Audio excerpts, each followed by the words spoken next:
trevshed.net. This is the North-South Divide.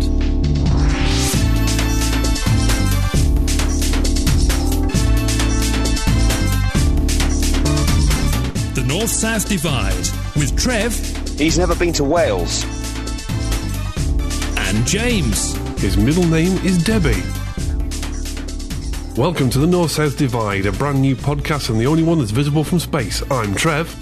And I'm James. So, Trev, what's this podcast about and why am I here? Well, I'm glad you've asked me those questions because I imagine our listener is cogitating on both these matters as I speak. He or she. Or you. What? Yeah, thanks. He's probably also thinking, what's for tea and how do you drive a tractor? But I'm not going to tell you those things because that's not important right now. Thanks, I think that's cleared up nicely. In the next half hour, you'll be hearing this and this. And then we'll be taking a look at your emails.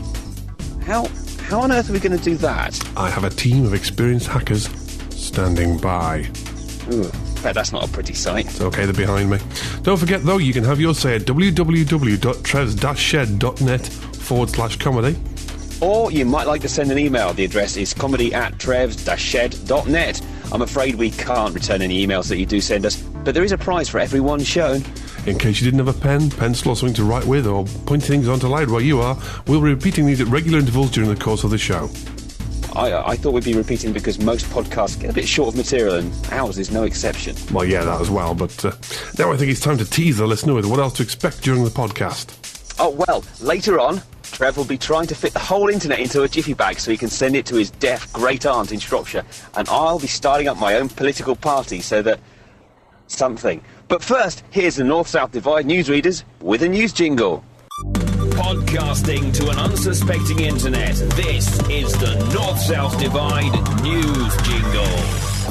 In the North-South Divide news, the Ministry of Health Affairs has announced the latest foodstuffs that are bad for you. Research has revealed the harmful effects of potatoes, bread, Swiss roll and teeth. So if you find you've got any of them in your mouth at the moment, there is a bad food amnesty. Put it in a bag and push it through the letterbox of your local MP. In a report out today, scientists claim that small things are sometimes big things, but just a long, long way away. In business, a new approach to announcements of profit warnings and other bad news has been introduced. It's intended to avoid the need for expensive spin doctors and overpaid public relations officials by giving a more honest account of the issues that corporates are facing. It's called the Stress Release, and here's the latest from the North-South Divide newsreader reports. Business news. Chip butty producers Rumble Promptix plc have today reported massive losses in last quarter sales due to the health warnings associated with their products and food colouring, and have issued the following stress release. Look at the graphs! Look at the figures! We're all ruined! And that's the end of the business news. The National Office for Statistics has announced that 85.3% of all statistics are meaningless and therefore difficult to believe. The other 29.5% on the other hand could be down to human error. Doctors recommend that an adult laughs approximately 15 times a day, therefore the North-South Divide consists of 67.53% of your recommended daily allowance. Just a couple more knob gags and you're sorted for the day. The BBC has shocked media observers by launching a soft porn channel. The new channel has been called Sea Boobies. Finally, in the North-South Divide news roundup, a fluffy story about a shark that was discovered swimming around a municipal swimming pool in Basingstoke. After a 10-hour rescue attempt involving the RSPCA, fire service and a rolled-up copy of Hello magazine, the shark was removed from the pool and loaded into the back of a specially adapted Ford Transit van. Embarrassingly, the shark had lost its locker key, so had to be taken to the Swindon Sea Life Centre, still wearing its swimming costume. I guess that's a case of fish taken identity. And that's the end of the news.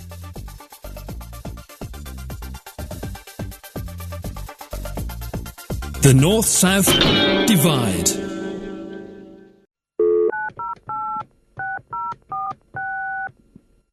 Hello and thank you for calling the North-South Divide. Please listen carefully to the following options. Press number 1 for inquiries. Press number 2 to be put through to a befuddled person in India rather charmingly claiming to be called John. Press number 3 to be randomly put through to Kentucky Fried Chicken in Huddersfield. And press button 4 for sarcasm, abuse and withering irony. You picked sarcasm. Press 1 for disdain. Press 2 for withering irony. Press 3 for depressing futility. And press 4 to be put into a never-ending loop of button pushing. Pressing 0 at any time will achieve absolutely nothing at all, but that won't stop you from trying. Since someone you met in a pub once told you this always works with automated telephone systems. It doesn't. He was drunk. He was a liar. Get over it. None of our operators are available to take your call at the moment. Unsurprisingly, please hold. Remember, your call is important to us. Not important enough to get enough staff to handle your call, admittedly, but hey, we love you. You are 451st in the queue, and at least 25 of our advisors are holding inappropriate conversations about sexual matters. The rest of them are laughing at your expense. This call is costing you loads of money as we're too tight to pop out on a free phone number. Don't like it? Then naff off. Remember, our website is a convenient way to try and get you off the phone. You will, of course, find out when you get there that its facilities are more restrictive than Simon Cowell's underpants. Please continue to hold. The North-South Divide. This is the shopping forecast for the 13th of January 2006. Dixon's poor. Xbox 360 stock low. Advert irritation high. Staff knowledge lamentable. Acne count off the scale. Toys R Us. Staff stress high. Customer stress higher. Screaming brats warning at all branches, increasing steadily towards closing time. Argos. Crowds increasing. Shoplifting opportunities poor. Elizabeth Duke. Chav bling high. Claims of January savings hard to believe. Rising steadily. Game. Teenage boy body odour off-putting, rising towards nauseating. Confused parents, a distinct possibility.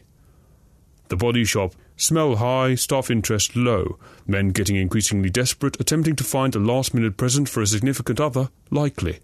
Fair trade and animal testing claims hard to verify, resultant self-congratulation and smugness extremely high.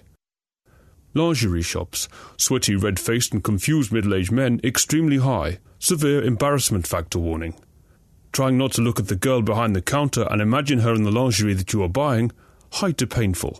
Semi-on likely. Asda. Advert crap, colours eyeball searing. Chances of tapping back pocket like a fool, unlikely to say the least. And that's the end of the shopping forecast on the 13th of January 2006.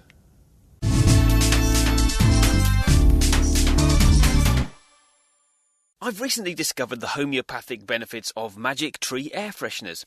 Obviously, it's all to do with the particular one you hang... Oh, that's the front door. I better get that if you'll bear with me.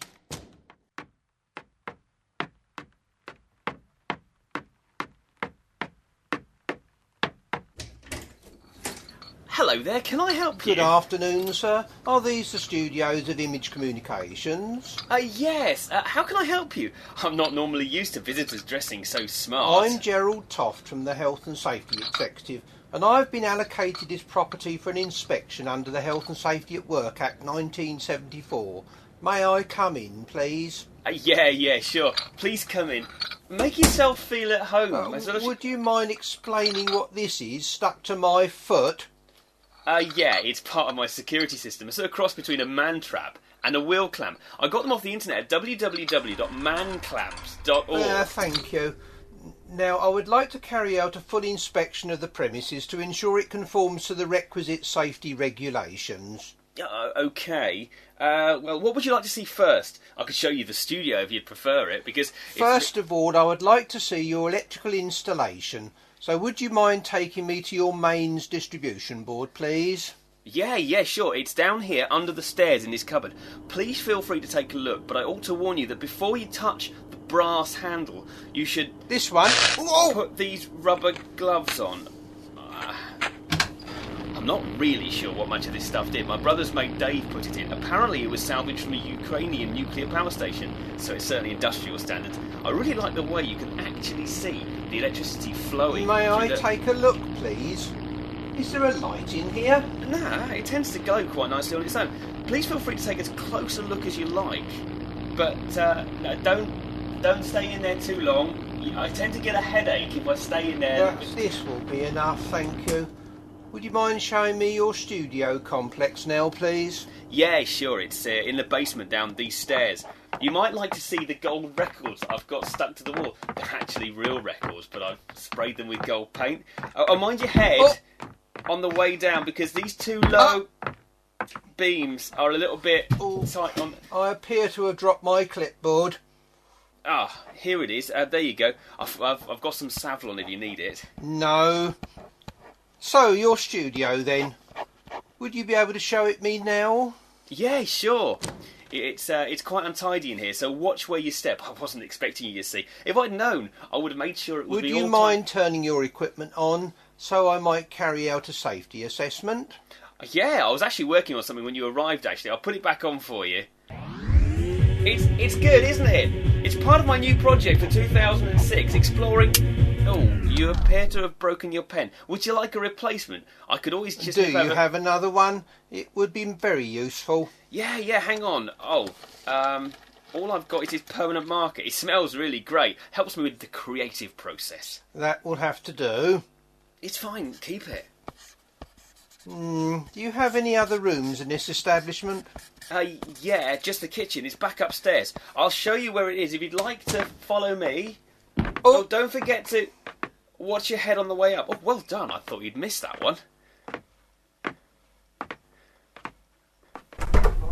Right, here's the... Oh, I've not offered you a cup of tea yet. Can I get you anything to drink?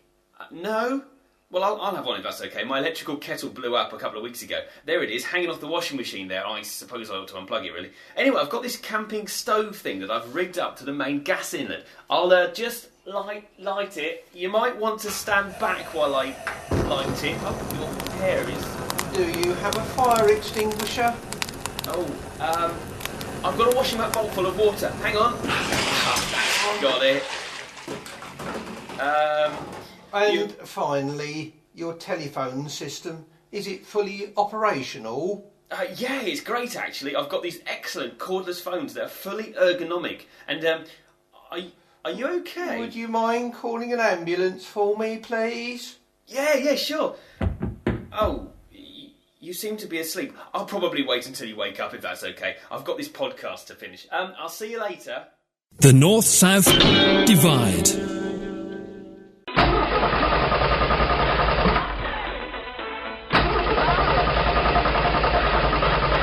Hello, I couldn't help noticing your sign that says free winter check. Would it be possible to fit me in? Could you pass me the calendar, please? Yeah, this one. Yeah, of course. What's the date today? It's the 25th of January. Okay, January 23rd, 24th, 25th. Ah, yeah, there we go. 25th. And? It's winter, yes. I'm sorry. Why, is it your fault? What? Oh, I mean, I know it's winter. So why are you abusing our free winter check service? Abusing? Yes, it's a free service we provide for our customers when they're in a situation of seasonal ambiguity. Right, but what about my car? It's a nice colour. Well, thanks, but I mean, what about a winter check for my car? Certainly. That'll be £400, please. £400? Your sign says it's free. No, it doesn't. Yes, it does. Listen, take advantage of our free winter check. Free. And I gave you that free service only a moment ago. To comply with European regulations, it's now time for a political correctness update. This podcast will not be mocking the elderly. That's the elderly. The elderly, dear. This has been a political correctness update. Thank you for waiting. You're now 232nd in the queue. I know you've been there a long time, but hang on in there, big guy. It'll be worth it.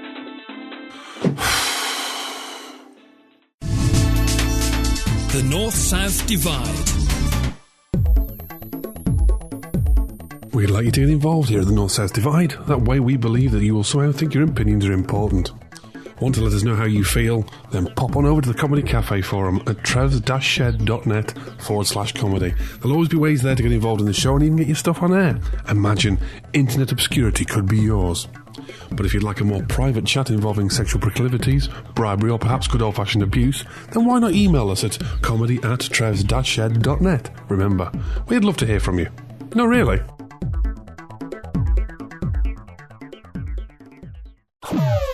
Hello, I'm Sidney Shea, accountant, philanthropist, anthropologist, gardener, and a keen sexual deviant. Anywho, I live at number 42 Anchovy Crescent, and today I have come to talk about my garden. Now, at that domicile that I presently reside within, there is, as I've already stated, a garden. It's approximately 35 metres by 15.4 metres in size. That's 90 foot by 22.63 foot for those of you still lovingly clinging to the outmoded imperial measuring system. Within this cultural area, cultivated as it is by myself, my charming wife Elsie, and on one occasion Keith, our friendly neighbour, we happened to set aside a small plot known humorously as the Vegetable Patch, a name chosen by Brian, our other friendly neighbour. Brian lives at number 48, while Keith lives at number 52. You know, the one with the mock Babylonian hanging gardens in the front. Anyway, getting a little off tack here. I have often been compared to Ronnie Corbett in the way that I deliver my anecdotal narratives. Although, of course, he doesn't have an unhealthy predilection for Elsie's enormous... sorry. Anyway, I came here to discuss a particular aspect of vegetable gardening, and I will not be swayed from my designated path. I came here to illuminate this otherwise stale and dry podcast with the fascinating story of sprouts. Or Brussels sprouts, to give them their common title, an inspiration to poets and painters throughout the ages, from the size and beauty of a ripindra to the sheer might and majesty of a juicy bastion sprout. I love sprouts with any kind of repast, from a magnificent Sunday roast lovingly created by my wife Elsie's fair hand. She also uses a hand for undoing her top and releasing her enormous... I'm sorry. Anyway, as I was saying, my favourite sprout-based recipe is sprout and cabbage pie, given to me by Edwina, the wife of Brian. It's just my little joke. Unfortunately, there are many virulent and nasty diseases that can affect your beloved Brussels, one of which is the appropriately named loose leaf syndrome. Therefore, sprouts are best stored in a greenhouse. My greenhouse, an anniversary present from Frank, my dead neighbour, is from B&Co, whereas Keith's is from Wicks, and both are very handy DIY outlets, as I'm sure you would agree. Greenhouses have multifarious uses. Mine is used for storing indoor root plants, gardening equipment, compost, as well, of course, as my collection of whips, leather underwear, and restraining equipment. Chains, leather, rubber blob, Michael Barrymore dolls. Sprouts, is that all you can think about? Sprouts, to hell with the sprouts. I didn't travel all the way here in my 3-door Hyundai Pony to discuss bloody potash deficiency and nitrogen root loss. I came here to talk about kinky sex, bondage and so forth, but mainly to talk about my fiercely erotic wife, Elsie, and her enormous...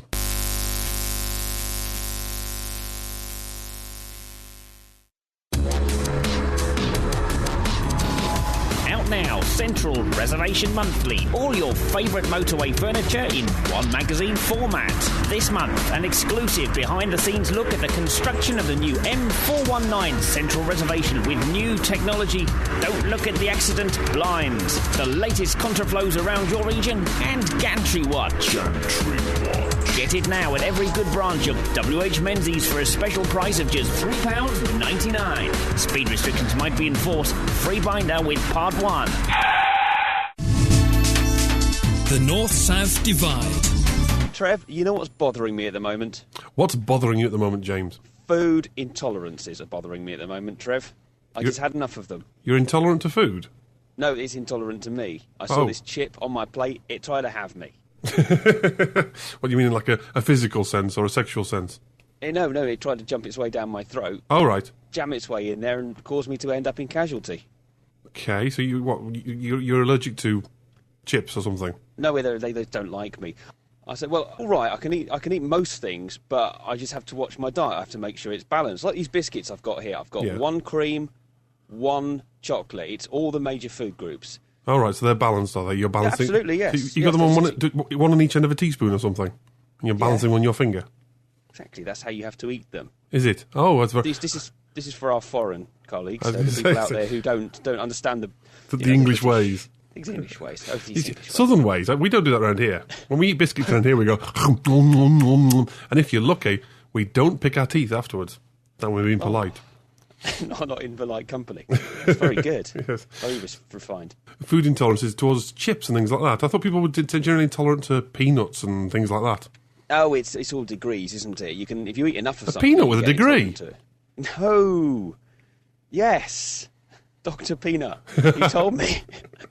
He told me that if you eat too much of anything, you go to hospital because you've eaten too much of it. Like milk, for example. People who drank lots of milk as a kid aren't intolerant to it now. They drink black coffee, black tea, and I look at that and I just go, no, I can't have any of that.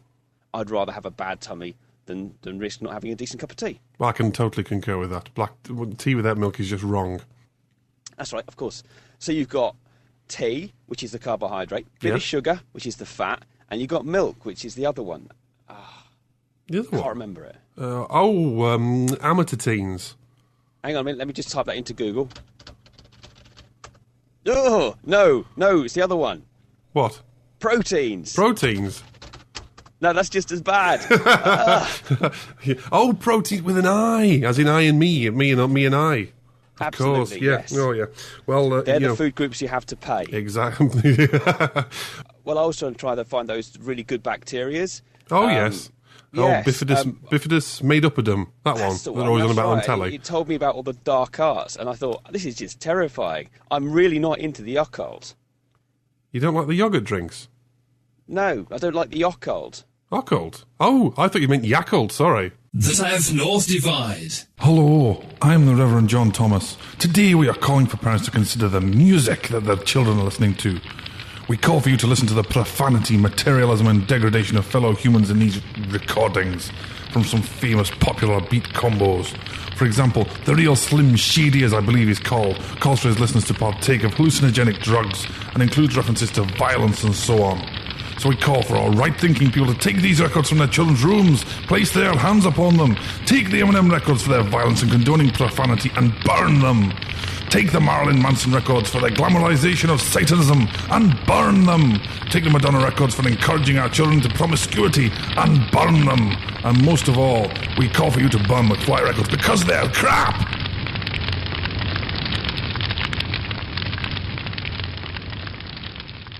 From the Comedy Cafe at trevshed.net, this is the North-South Divide.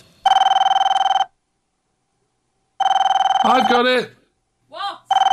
Never mind. What? Never mind. I'm sorry, sir? What? Oh, no, not you, sorry. Are you Mr. Chris Brown? I am. To whom am I speaking? Hello, I'm James from Charge-A-Lot. The people that run the lottery. Oh, right, okay. Why are you ringing me? Well, we're just ringing to let you know that the lottery that was drawn last night... Yes? Well, I'm just ringing to let you know that you've lost. Lost? I can't believe it.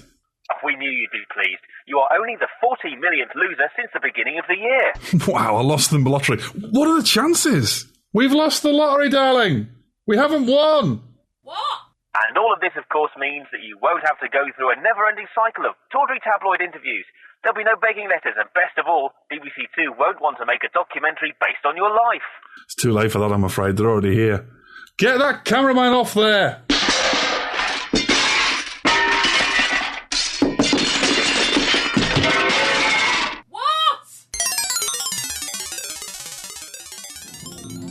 Two policemen go into a Chinese restaurant. One of them says, I can't think of a punchline for this joke. The other one says, it's all right, I don't have a sense of humour. Nice. The North-South Divide. We slicky coward and timorous beastie. War panics in thy breasty. Thou not start the ways of hasty, brickling battle.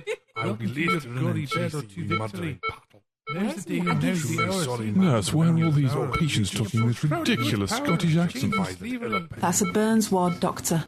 And now it's time for a new show, Wildlife on the North-South Divide.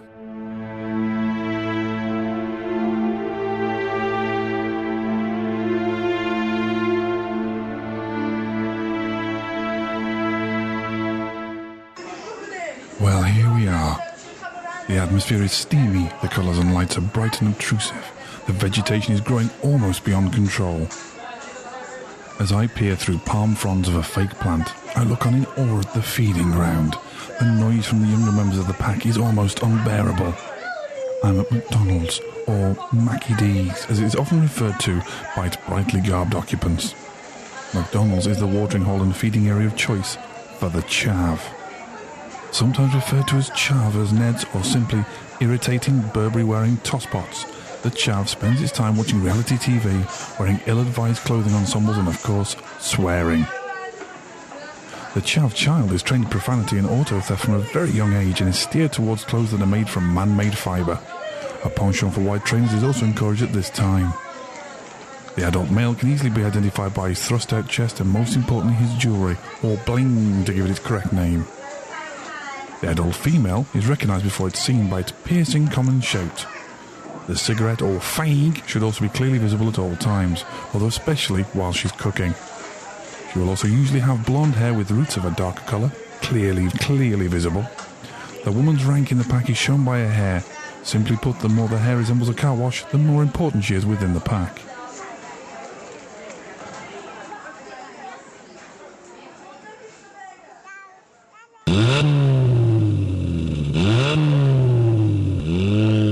The chav's transport of choice would be a Subaru Impreza.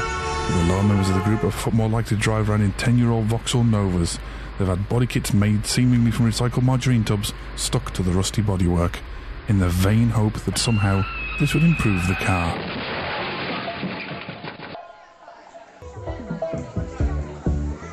The courtship ritual of the chav is fascinating. The male, resplendent in his finest Adidas clothes, attempts to attract the attention of the young chav female by starting a fight, usually in a town centre drinking establishment.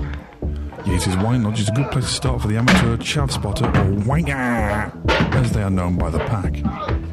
Once conception has been achieved in the back of a taxi or a bus shelter, then the female is left to fend for herself in a council flat.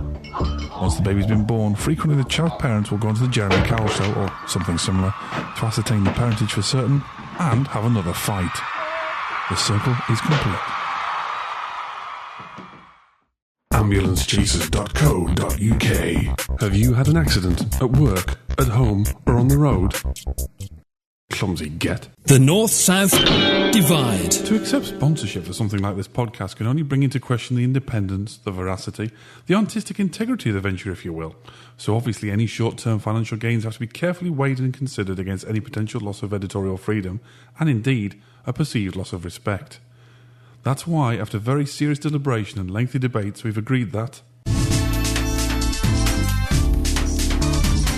the North-South Divide is sponsored by Auntie Edna's Pies and Pasties, the finest pies available in Northern Europe.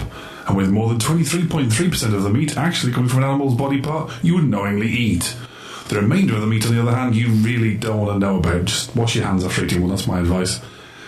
The advertising people at Auntie Edna's believe they know our audience knows what it likes, and that's pies and pasties.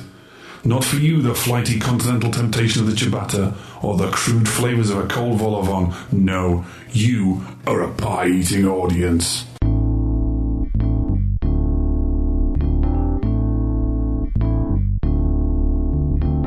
From the Comedy Cafe at trevshed.net, this is the North-South Divide.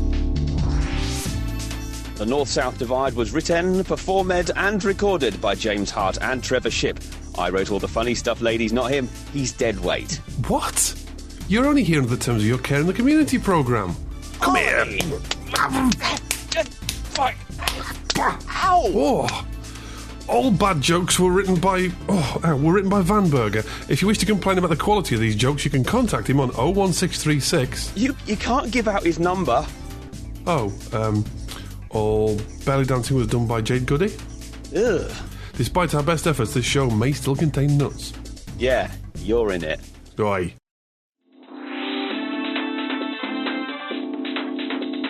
Hey, you're now first in the queue. Fantastic. Only one little bit of bad news. All of our advisors have gone home.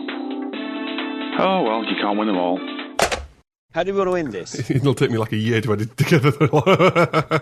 How do we want to edit it? I think we should end it with the Yakult to the occult thing. Yeah. I think it's actually quite a good punchline. He doesn't want to be long with this, does it? That's just Yakult, and that's it, straight out. Yeah, no, that's Yakult. Yep. Sting, next bit. Mm-hmm. Not like Sting from the Police, though. That would be silly. Roxanne!